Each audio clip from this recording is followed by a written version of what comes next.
Bienvenidos todas y todos a un nuevo capítulo de Paranormales. ¿Cómo están, chiquillas? Camila está ahí como, no sé, invocando a los demonios, qué sé yo. No se le vaya a quemar el velo, oiga. Qué miedo. Bueno, ahí me cortan. Bueno, Le ponen ahí fallas técnicas y ponen las líneas de colores. y fuegos. Claro. Hoy día- Oye, Michael Jackson le fue bien con eso. Quizás fue eso por algún tipo de rito. ¿Verdad? Ahora que estábamos hablando de los ritos satánicos de los músicos. Sí, de Bueno, los músicos. esta noche vamos a hablar acerca de historias de terror. Vamos a contar historias de terror. Así que, como ven, nuestra querida Camila está muy preparada para contarnos historias de terror. Muy bien ambientada. Bueno, ¿quién Asustada. quiere comenzar, queridas? ¿Citavero? ¿Comienzo yo? Ya. Ya. Parte tú. Ay, cómo voy. Dice así. Ya. No estoy solo, así se titula la historia. ¿La historia? Ya. Llevo 6 horas encerrada en mi cuarto, mientras el cadáver de mi madre está debajo de mi cama pudriéndose. En la habitación hay un olor Empezamos repugnante. suavecito. Puta, Daniel. En la habitación. En la habitación hay un olor repugnante e insoportable. Pero tengo que hacer lo que sea para sobrevivir. Para entender lo que está pasando, tenemos que saber lo que pasó antes. Ayer, aproximadamente a las 6:30 de la tarde, escucho ruidos extraños en la cocina desde mi cuarto, como si alguien hubiera abierto la puerta. No me asusté, lo primero que pensé fue alguno de mis padres había salido para algo, pero después de esos ruidos, silencio absoluto. Había tanto silencio como para escuchar un alfiler caer, o al menos escuchar a alguien respirar. Salgo para ver qué pasa, no hay nadie en la casa, solo veo manchas rojas en el piso. Me doy cuenta que son huellas, pero no eran humanas, y que eran rojas. Porque era sangre. No lo pensé ni un segundo, salí corriendo y me metí debajo de mis cobijas. Se escuchaban pasos de pies descalzos. Escucho que abren la puerta de mi habitación e inmediatamente un olor repugnante invade toda la casa. Escucho que alguien o algo puso algo debajo de mi cama y me asomo para ver. Los cuerpos de mi padre y mi madre se encontraban debajo de mi cama. Mi madre todavía estaba consciente. Me miraba mientras se desangraba e intentaba decirme algo. Murió. Me asomo para ver, estaba en el techo. Esa cosa estaba en el techo. Tenía que escapar. Mis opciones eran correr y tal vez morir en el intento o quedarme sabiendo que igual moriré. Él me observa, él te observa, él nos observa. Ya, pero, ¿termina ahí? Hasta ahí. No sabemos si está viva o muerta la muchacha, así que... Ahí quedó. Pucha. Tiene que hacer un pacto con la bestia para que sobreviva. Es como la historia de la Claro. señora que le habló el chupacabra, ¿te acuerdas? Ah, sí, ¿Verdad? ¿qué Sí, decías? sí, sí, Quédate sí, sí. quieta. Sí. No te muevas ahí. quieto. ¡Ah! Ah, No te muevas. ya. ¿Era esa, Citavero? ¿No tiene otra? Sí, esa tengo, pues, tengo más, pero... Sí, pero esa es la que le dio más susto. Sí, está buena, pero guateó al final. Ya, pero. Yo Ya, no la dale, escribí, Daniel. ¿Ah?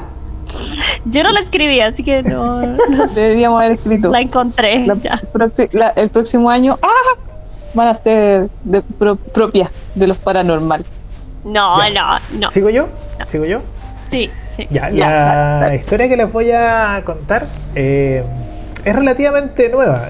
Surgió hace alrededor de 3 o 4 meses en foros de Reddit y ha dado muchas vueltas por internet. De hecho, yo la conocí a través de un video que se popularizó en TikTok, que tiene como una especie de resumen de la historia, así que ahora les voy a leer la versión completa. ¿Ya? Dice así: el telescopio James Webb descubrió algo aterrador en el espacio profundo. Trabajo para la NASA como astrónomo y hay ciertas cosas que mantenemos ocultas al público. No, la Tierra no es plana y los extraterrestres no controlan el gobierno. Joder, desearía que ese fuera el caso, ya que la verdad es mucho, mucho peor.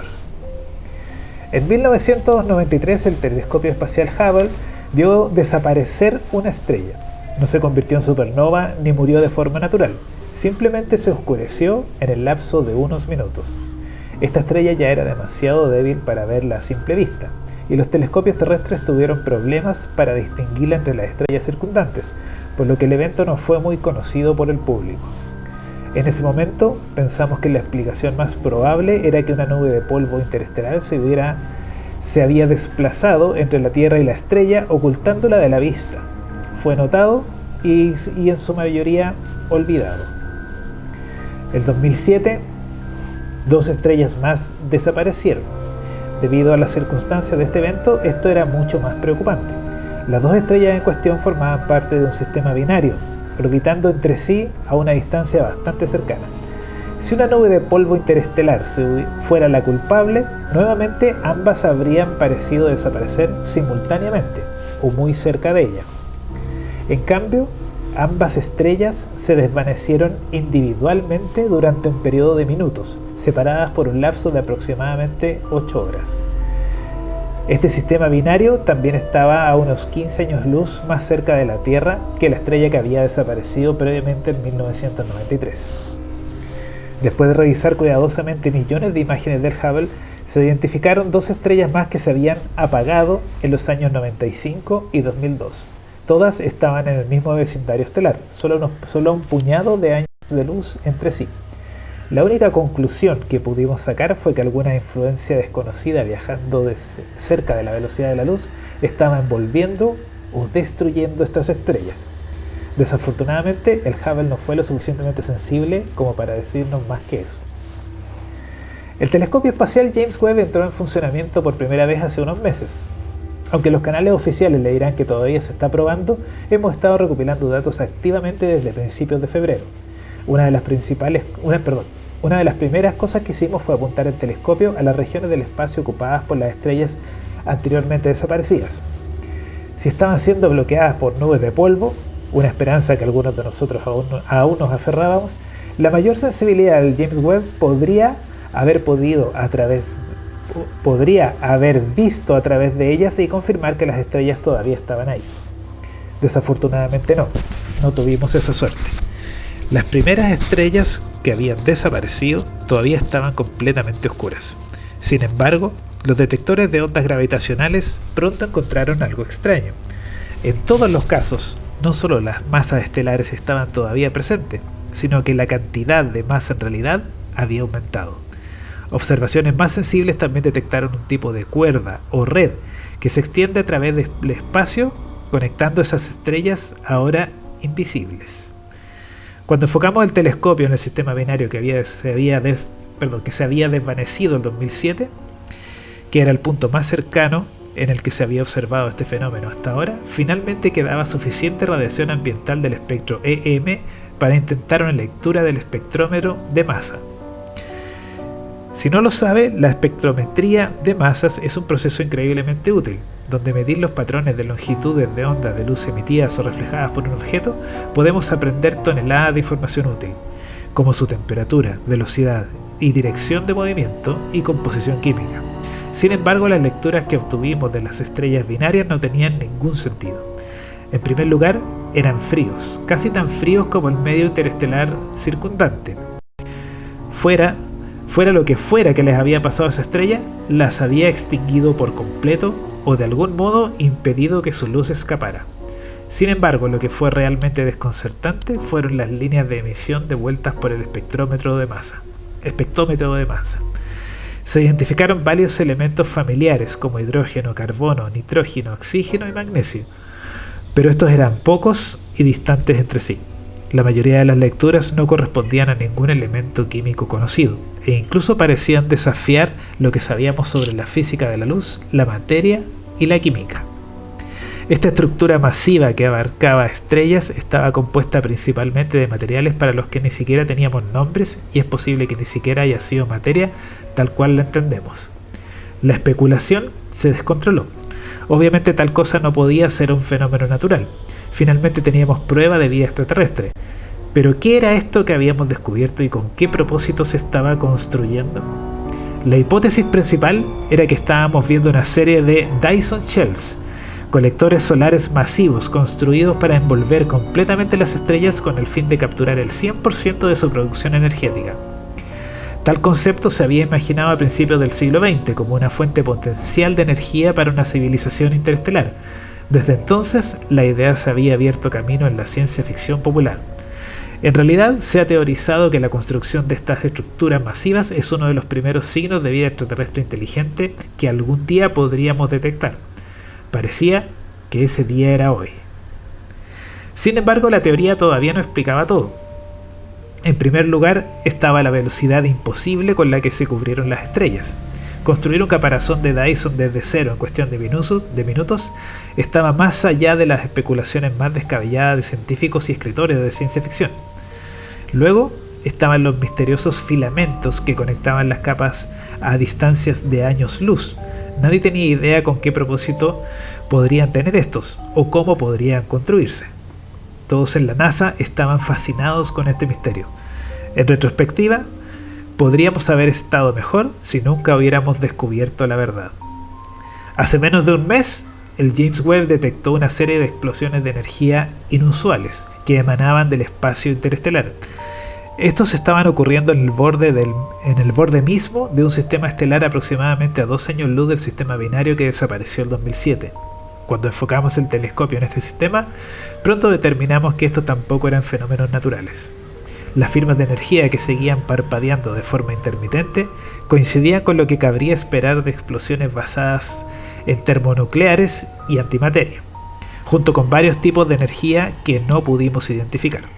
Estas explosiones, aunque todavía no son visibles a simple vista en la Tierra desde esa distancia, fueron absolutamente tremendas en magnitud, fácilmente miles de millones de veces más poderosas que cualquier arma nuclear que la humanidad pudiera construir. Después de experimentar con la configuración del telescopio, pudimos obtener una imagen más clara de lo que estaba pasando.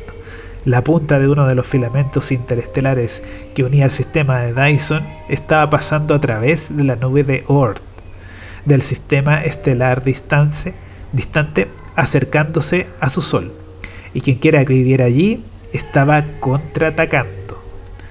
Sus armas fueron capaces de frenar el avance de la casa, rompiendo y vaporizando trozos del objeto del tamaño de un planeta, pero parecían estar reconstruyéndose casi tan rápido como estaba siendo destruido. Después de menos de una semana, las explosiones cesaron. Parece que se habían quedado sin municiones. En el vacío entre las estrellas sabíamos que esas cosas viajaban a velocidad casi de la luz, pero cuando las vimos acercarse al sistema estelar interior, su ritmo se hizo más lento a medida que aumentaba de tamaño, preparándose para devorar la estrella del sistema. Rápidamente orientamos los espejos del telescopio hacia el Sol condenado. Estábamos a punto de ver lo que fuera que esa cosa borraba otra estrella, pero en tiempo real. Todos contuvimos la respiración mientras observábamos la imagen proyectada de la estrella principal, un poco más grande que nuestro propio Sol. Al principio parecía que no pasaba nada, pero pronto apareció una pequeña sombra en el borde luminoso, seguida pronto por otra sombra y luego una tercera. Las sombras comenzaron a converger, formando un patrón extraño, pero de alguna manera familiar, mientras bloqueaban la luz de la estrella. ¿Qué son esos?, uno de mis colegas jadeó. Casi parecen... Hizo una pausa, como si tuviera miedo de decir la siguiente palabra, por miedo al ridículo. Yo, sin embargo, no tuve tal vacilación. ¡Hojas!, dije, mi voz monótona. La situación era demasiado increíble para expresar cualquier reacción emocional, incluso la de pura conmoción. Parecen hojas. Vimos como durante un periodo de minutos una red de contornos sombríos que coincidían con las formas familiares a la de hojas oblongas y enredaderas delgadas procedió a borrar la luz restante de la estrella distante. En ese momento todos en la sala se habían dado cuenta de la verdad. El fenómeno que habíamos estado rastreando durante tantos años no era una megaestructura alienígena, hiperavanzada. Hidrógeno, carbono, nitrógeno, oxígeno y magnesio, algunos de los pocos elementos familiares que habíamos detectado, todos eran componentes de la clorofila. Era una planta, una enorme planta que se extendía a lo largo de años luz, y al igual que las plantas terrestres, buscó la luz para alimentarse. Los filamentos que conectaban las estrellas a través del espacio interestelar eran tallos, ramas. Crecería en la dirección de las estrellas más cercanas que percibieran, volviéndolas por completo y luego moviéndose. Cualquier vida que habitara en los planetas alrededor de estas estrellas se congelaría hasta morir. O quizás incluso peor, era posible que la planta devorara esos planetas también para aumentar su masa. Todos guardaron silencio mientras el telescopio continuaba recopilando datos. Finalmente, después de lo que pareció una eternidad, un joven astrónomo habló desde el otro extremo de la sala y se dirigió a nuestro supervisor. Señor, hemos comenzado a detectar la formación de otro zarcillo que sale del sistema. Su vector es... Tragó saliva. No necesitaba decir nada más, pero lo hizo de todos modos. Se dirige directamente hacia nuestro Sol. ¿Cuánto tiempo tenemos?, el supervisor respondió sobriamente. A juzgar por el lapso de tiempo, la distancia, las propiedades relativistas y las velocidades observadas previamente de esa cosa, estimaría que no más de 27 años, señor. 27 años. Acabábamos de ver cómo esta hierba galáctica abrumaba a una civilización que estaba como mínimo miles de años por delante de nosotros tecnológicamente, y teníamos menos de 3 décadas. Probablemente me encontrarán y me silenciarán por publicar esto, pero no me importa, tengo que decirle a alguien. No puedo mantener esto en secreto por más tiempo. Cuando el sol se ponga negro y el mundo comience a congelarse, al menos tendrás una idea de lo que está pasando, aunque sea un pequeño consuelo. Chan. Qué mal. ¡Ay, quedaste Lovecraft!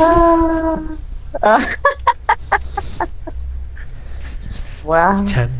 Teníamos que haberla dejado para el final mejor. Así como para tener una sensación. Algo. Sensación horrible de vacío. Bueno, la historia que sigue, no sé si no sea competente el caso, dice: amo demasiado a mi novio, pero no lo soporto. ¿No es cierto? Pero no lo soporto, y eso es de terror. Así que lo voy a tener que matar un poquito. Ay. Bueno, yo quedé para adentro cuando leí esta historia, y de hecho busqué más información acerca del tema, y claro, hay varios videos donde lo desmienten astrónomos, etcétera, etcétera, hablando de por qué sería imposible y de todos los errores que comete la persona que escribió el texto, digamos, todos los errores como científicos, pero de que da susto y que da susto, digamos. Es que es como, bueno, es como cuando te dicen todo lo que es abajo es arriba, entonces es como, ¡ay! Sí, además que tendría lógica que se alimentara de los planetas, que tendrían a ser como el nutriente, y que el Sol vendría a ser su forma de energía, como una planta eso, como la clorofila. Claro. Que come soles. Sí, a eso me refiero, que nosotros nos creemos mucho, pero en realidad somos hormigas. Entonces, como no tenemos idea de lo que está pasando en el resto del universo. Es terrible esta historia. Sí, ¿qué le pasó? No sé, fue muy rara tu historia, como que me... Quiero matar las plantas. Aquí mismo tengo todas las plantas. Las voy a quemar. Sí, me pasó una vez que yo tenía así como esa idea, de repente dije, ¿qué pasaría si las plantas todas se rebelaran contra uno? Y años después encontré esa película que es como que las plantas se rebelaban contra uno, entonces digo, sí. Encima no soy la única que lo está pensando. Pero ¿y si lo están haciendo pero uno no se da cuenta? Claro, se demoran 80 años en asesinarnos. Sí. No, claro, es que ese era el punto, era como que mataban como que bajaban la población, hacían que se mataran solos. Sí, hacían que la gente se dentro de la casa, las plantas que están ahí son de mi hijo. Él tiene la culpa, si nosotros lo matamos solos. Les voy a regar con agua caliente. Les voy a regar con agua caliente. Bueno. Ya, me toca a mí entonces. Ya.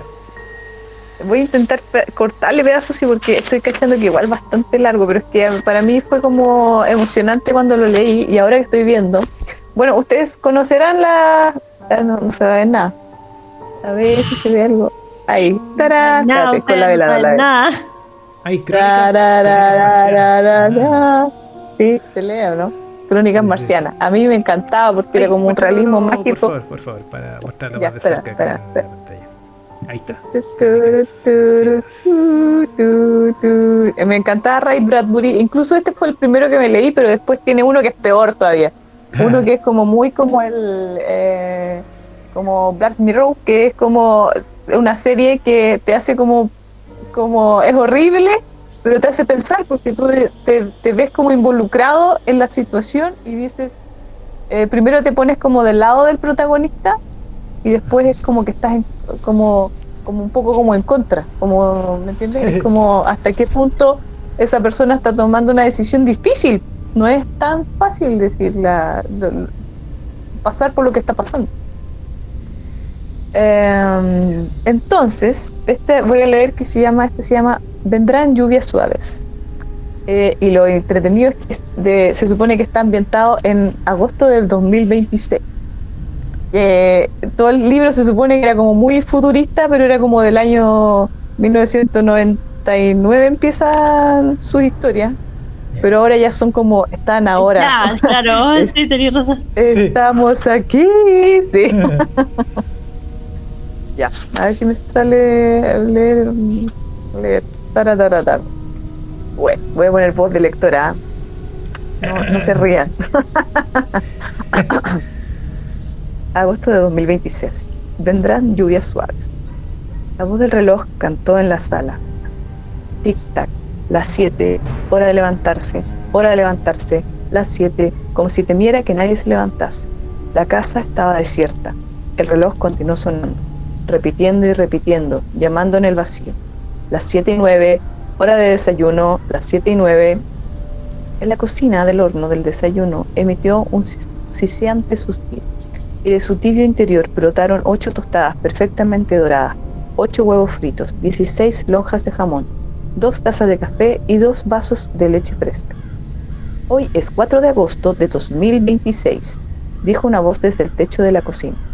En la ciudad de Allende, California, repitió 3 veces la fecha como para que nadie la olvidara. Hoy es el cumpleaños del señor Featherstone. Hoy es el aniversario de la boda de Delilah. Hoy es de pago de la póliza de seguro y de las cuentas de agua, gas y electricidad. En algún sitio de las paredes sonó el clic de los relevadores y de las cintas magnetofónicas se deslizaron bajo 8 ojos electrónicos. Las 8:01, tic-tac, las 8:01, a la escuela, al trabajo, rápido, rápido, las 8:01. Pero las puertas no golpearon, las alfombras no recibieron las suaves pisadas de los tacones de goma. Llovía afuera, en la puerta de calle, la caja del tiempo cantó en voz baja. Lluvia, lluvia, aléjate, zapatones impermeables, hoy. Y la lluvia resonó golpeteando la casa vacía. Afuera del garaje tocó unas campanillas, levantó la puerta y descubrió un coche con el motor en marcha. Después de una larga espera, la puerta descendió otra vez. A las 8:30, los huevos estaban resecos y las tostadas duras como piedra. Un brazo de aluminio los echó en el vertedero, donde un torbellino de agua caliente los arrastró a una garganta de metal, que después de digerirlos los llevó al océano distante. Los platos sucios cayeron en una máquina de lavar y emergieron secos y relucientes. Las 9:04, cantó el reloj. La hora de la limpieza. De las guaridas de los muros salieron disparados los ratones mecánicos. Las habitaciones se poblaron de animalitos de limpieza, todos goma y metal. Tropezaron con las sillas, moviendo en círculos los avitocados patines, frotando las alfombras y aspirando delicadamente el polvo oculto. Luego, como invasores misteriosos, volvieron de sopetón a las cuevas. Los rosados ojos electrónicos se apagaron. La casa estaba limpia. Las 10. El sol asomó por detrás de la lluvia. La casa se alzaba en una ciudad de escombros y cenizas. Era la única que quedaba en pie. De noche, la ciudad en ruinas emitía un resplandor radiactivo que podía verse desde kilómetros a la redonda. Las 10:04. Los surtidores del jardín giraron en fuertes en fuentes doradas, llenando el aire de la mañana con rocíos de luz. El agua golpeó las ventanas de vidrio y descendió por las paredes carbonizadas del oeste, donde un fuego había quitado la pintura blanca. La fachada del oeste era negra, salvo en 5 sitios. Aquí la silueta pintada de blanco de un hombre que regaba el césped. Allí, como en una fotografía, una mujer agachada recogía unas flores. Un poco más lejos, las imágenes grabadas en la madera en un instante titánico, un niño con las manos levantadas. Más arriba, la imagen de una pelota en el aire. Y frente al niño, una niña con las manos en alto, preparada para atrapar una pelota que nunca acabó de caer. Quedaban esas 5 manchas de pintura: el hombre, la mujer, los niños y la pelota. El resto era una fina capa de carbón. La lluvia suave de los surtidores cubrió el jardín con una voz en cascada. Hasta ese día, qué bien había guardado la casa su propia paz. Con qué cuidado había preguntado: ¿quién está allí? ¿Cuál es el santo y seña? Y como los zorros solitarios y los gatos palideños no le respondieron, había cerrado herméticamente persianas y puertas, con unas precauciones de solterona que bordeaban la paranoia mecánica. Cualquier sonido las estremecía. Si un gorrión rozaba los vidrios, la persiana chasqueaba y el pájaro huía, sobresaltado. No, ni siquiera un pájaro podía tocar la casa. La casa era un altar con 10.000 acólitos, grandes, pequeños, serviciales, atentos, en coro, pero los dioses habían desaparecido y los ritos continuaban insensatos e inútiles. El mediodía, un perro huyó, temblando en el porche. La puerta de calle reconoció la voz del perro y se abrió. El perro, en otro tiempo grande y gordo, ahora huesudo y cubierto de llagas, entró y se movió por la casa, dejando huellas de lodo. Detrás de él zumbaron unos ratones irritados por tener que limpiar el lodo, irritados por la molestia, pues ni el fragmento de una hoja se escurría por debajo de la puerta sin que los paneles de los muros se abrieran y los ratones de cobre salieran como rayos. El polvo, el pelo y los papeles ofensivos, hechos trizas por unas diminutas mandíbulas de acero, desaparecían en las guardias. De allí unos tubos llevaban al sótano y eran arrojados a la boca asfixiante de un incinerador que aguardaba en un rincón oscuro como un Baal maligno. El perro corrió escaleras arriba y aulló histéricamente ante todas las puertas, hasta que al fin comprendió, como ya comprendía la casa, que allí no había más que silencio. Estarteó el aire y arañó las puertas de la cocina.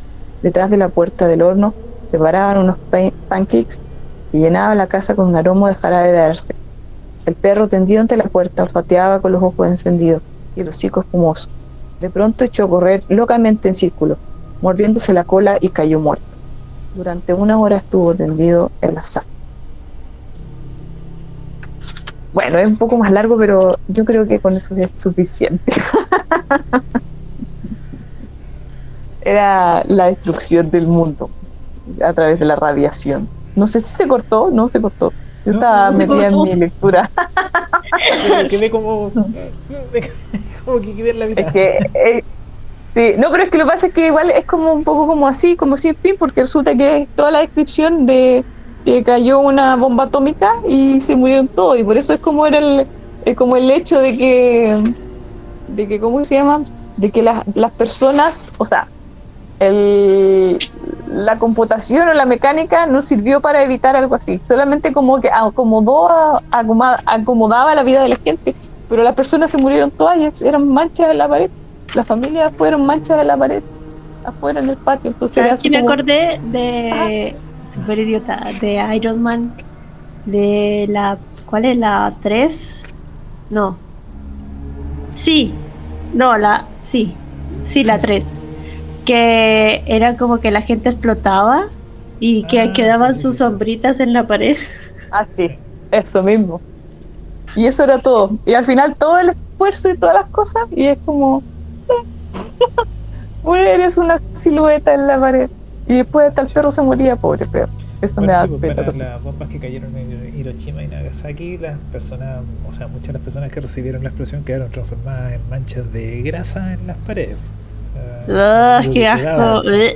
Ahora, claro, tú decís asco, pero lo que se ve es una sombra nomás, ¿cachai? Una sombra negra pegada en la pared que no se alcanzó a caer nomás. Sí, pues Sí, eso, o sea, claro, porque resistió un poco más que el resto, ¿no? claro. Pero una persona no llega a resistir. Al final casi era que tenían un mejor fin esa persona Pero se escuchó que el muy fuerte esa resto. moto. Yo no la escucho a Sí, usted. pero parecía que estaban hablándote las personas que están detrás. Claro, Ay, qué déjame horror. salir. Daniel, sácalos de aquí. Anda a alimentar a tus bestias ahí, mira, Daniel. Claro, Tienes unos monstruos.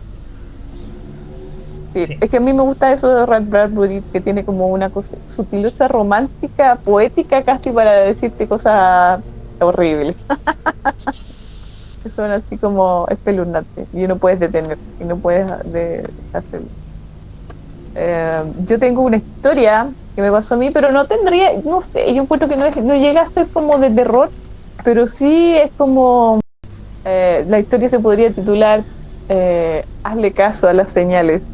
No sé si se las he contado alguna vez. No, a ver. A ver, cuenta.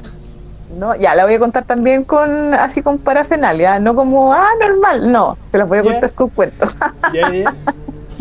ya que estamos los cuentos. Era una tarde normal de un día de verano. Todo comenzó con el calor incipiente que hacía presagiar que iba a haber una tarde muy calurosa. ¿Qué hicimos? Estábamos en la casa de mi suegra. Y en un momento dijimos, ¿y si vamos al río? Y claro, ¿por qué no vamos a ir al río? Había que caminar bastante, como 1 kilómetro y medio en la parte donde recién llegabas al río. Y después todavía nosotros queríamos caminar 1 kilómetro más, porque era un lugar donde quedabas como más retirado de la gente y era más privado, digamos. Entonces fuimos donde mi suegra y le dijimos, Janet, ¿quiere venir con nosotros al río? Y ella dijo, claro, por supuesto. Y estaba también la tía de mi marido, y estaba la prima, y le dijimos, ¿quieren venir con nosotros al río? Sí, claro, vamos al río. Y en general nunca salíamos todos de la casa, siempre había alguien en la casa. Pero ese día, por alguna cosa, salimos todos. E incluso llevamos hasta el perro, porque al perro también le gustaba salir del río. Así que fuimos todos en familia, felices, y ahí empezó a suceder lo que deberíamos haberle hecho caso. Caminamos 2 cuadras y el tiempo empezó a nublarse. Aún así, decidimos seguir con nuestra aventura y dijimos, bueno, pero después puede despejarse. Seguimos caminando, llegamos al río, había mucha gente porque de verdad que era un día de mucho calor. Y seguimos caminando más allá. Y de repente nos empezamos a adentrar al lugar donde nosotros queríamos ir. Y muchas cosas empezaron a pasar y a salir mal. Primero, llegamos y miramos desde lejos el lugar donde nosotros nos queríamos poner. Y habían 2 personas. Cuando nos acercamos a esas personas, la mujer, voy a hacer un paréntesis, en este momento yo me arrepiento de haber pensado eso de esa pobre señora que quizás tenía la edad que yo tengo ahora, pero en ese momento yo era joven, entonces dije, oh, qué feo. Pero la señora tenía un sobrepeso que era lógico porque parece que tenía un niño pequeño. Y cuando la vimos de más cerca, parecía que su bikini estaba como con la cabeza dada vuelta, porque su bikini tenía tantos rollitos aquí atrás que parecía que tenía las pechugas aquí atrás y era como que tenía la cabeza dada vuelta y fue así como, ¿qué es esto? ¿Qué pasa ahí? Entonces ya, nos acercamos un poco más, entendimos que la señora no era una persona normal, no estaba pasando ningún rito satánico ni ninguna cosa extraña por ahí. Entonces, bueno, seguimos un poco más caminando más allá y dijimos, no, pero más allá se forma otra laguna cerca del río. Ahí podríamos ir a bañarnos. Llegamos a esa laguna y había una vaca muerta con las patas para arriba, así muerta, muy muerta, hinchada, así gigante, como el doble de una vaca gigante, con las patas muertas y con las patas levantadas así. Y era así como, bueno, no nos podemos bañar aquí, entonces tenemos que ir caminando más allá todavía. Seguíamos caminando, te digo que nosotros caminábamos mucho. Y el tiempo se puso tan horrible que ya teníamos frío, pasábamos de haber tenido mucho calor a tener frío. Empezamos con nuestras propias toallas así a cubrirnos, porque claro, nos llevábamos más ropa, si era como para ir de playa, digamos. Y empezamos a cubrirnos, era tanto frío que teníamos, había tanto viento, que en realidad todas las mujeres nos pusimos juntas así, como con las toallas así tapadas, así hicimos como un iglú. y mi marido en ese entonces, mi pololo, había llegado a la calle a pescar. Entonces dijo, bueno, voy a aprovechar, voy a sacar algo y nos vamos a la casa y lo comemos. Y empezó a tirar, y por cada vez que tiraba perdía un anzuelo, hasta que se quedó sin nada. Yeah. Y todo el rato decíamos, o sea, todo iba así decayendo, de verdad que teníamos que devolvernos, pero en ese momento no lo sabíamos.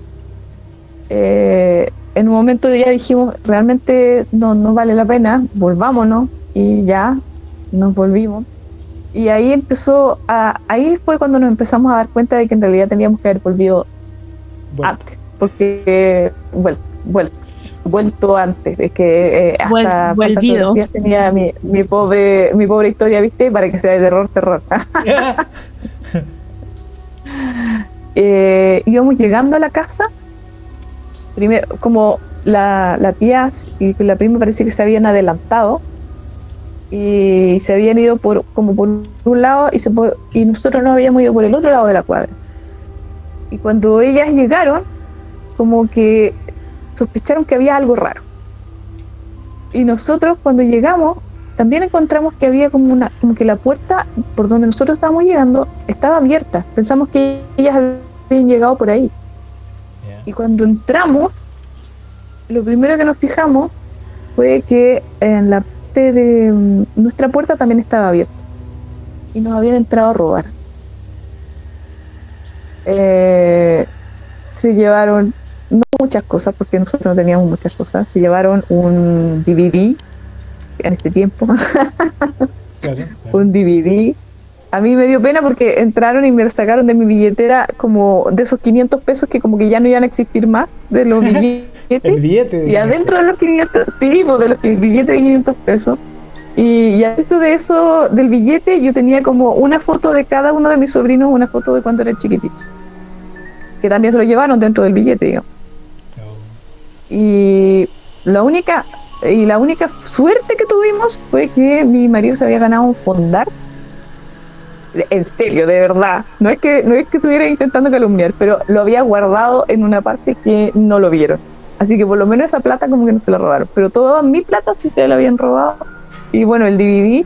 Y después cuando empezamos a buscar más cosas, nos dimos cuenta que afuera nosotros teníamos una jaula con pajaritos. Y por alguna extraña razón lo habían cortado la malla y los pajaritos no estaban. Y eran pajaritos mascotas de esos que tú sueltas adentro de la casa y se paran en una cosa y se paran en tu dedo, eran unas catitas. Entonces esa parte fue como la más triste, porque por más que nosotros empezamos a recorrer todos los vecindarios a ver si encontrábamos la pajarita para que volviera, no la encontramos. Así que esa yo creo que ha sido la peor historia de terror que yo he tenido en el sentido trágico de la situación. Y por eso es que de ahí en adelante, cada vez que me pasa algo que como que todo empieza a salir mal, yo de verdad me detengo y digo, no, entonces yo no lo hago, sí. No voy, no. Sí. Así que les comparto esa historia para ver si les sirve como lección. Que si ustedes creen que el día está bonito y se empieza a nublar, vuélvanse enseguida para la casa, porque algo les puede pasar. Había muchas señales y no le hicimos. Recuerda, norte claro, sur oscuro, aguacero seguro. Aguacero seguro. Sí. Para el hemisferio norte.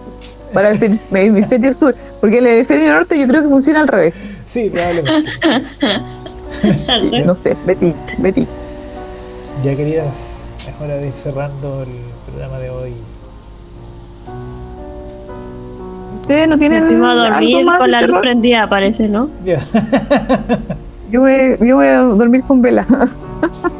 Con vela. ¿A quién vas a resucitar? Estoy practicando para mi velorio. No, estoy practicando para mi velorio. Espera. ¿Cómo? ¿Ya? Practicando para mi velorio. ¡Tarán! Para cuando me muera me pongan vela. Aromática, sí, porque yo creo que voy a comer ajo toda la vida, así que cuando me muera se vea un cadáver asqueroso y mejor pongan vela aromática.